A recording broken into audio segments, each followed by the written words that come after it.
عملت ايه يا ابو فتحي؟ يعني هكون عملت ايه؟ فضلت الف لما رجليا ورمت. مفيش ولا شقة للإيجار، كله تمليك. طب وماله، ناخد واحدة تمليك. ومنين نجيب تمنها؟ انت عارفة أقل شقة بكام؟ يعني هتكون بكام؟ ما انت عشان قاعدة في البيت ما تعرفيش الدنيا جرى فيها ايه. الشقة الأوضتين وصالة مش أقل من 40,000 جنيه. يا لهوي، معنى كده اننا هنفضل قاعدين لغاية ما البيت يقع علينا؟ وهنعمل ايه؟ مفيش غير اننا نروح ناخد في المدن الجديدة. وماله، نروح. وبعدين فتحي يروح شغله ازاي؟ مش فيه مواصلات؟ اي حتة ليها مواصلات، بس احسبيها بقى. يركب كام ساعة في اليوم عشان يروح شغله؟ وغير كده هيركب بكام؟ يعني الكلام ده ما ينفعش. خلاص، يلقي نفسه قريب من السكن. يا ست، الشركة اللي بيشتغل فيها ملهاش فروع تانية.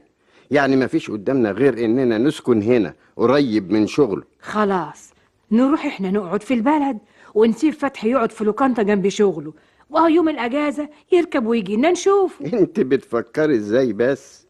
بقى نسيبه يقعد في لوكاندا يدفع ماهيته كلها عشان ينام؟ طب ياكل منين ويعيش ازاي ويكون نفسه عشان يتجوز ويفتح بيت ازاي؟ طب هنعمل ايه؟ إيه، اللي يعمله ربنا هو اللي هيكون.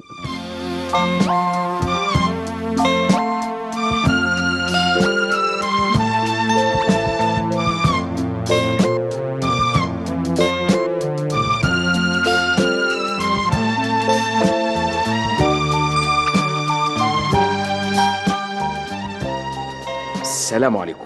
وعليكم السلام ورحمة الله وبركاته. مش حضرتك برضو الحاج سعد صاحب العمارة دي؟ ايوه، يعني اي خدمة. قالوا لي انك راجل طيب وممكن تديني شقة في عمارتك. شوف يا سيدي، الشقة عندي 3 ورشبسن ب65، واقدر اسهل لك المسألة. لو معك 50 ممكن اقسط لك ال15 على سنة.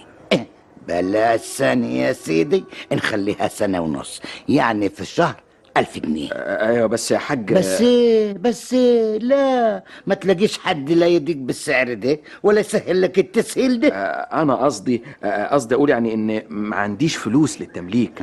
انا عايز ايجار، واللي سألتهم قالوا لي انك بتأجر. شوف يا محترم، العمارة 7 أدوار، لغاية الدور الخامس تمليك، السادس مسكن خلاص، يبقى ما فيش عندي غير السابع. زي بعضه. مش في اسانسير؟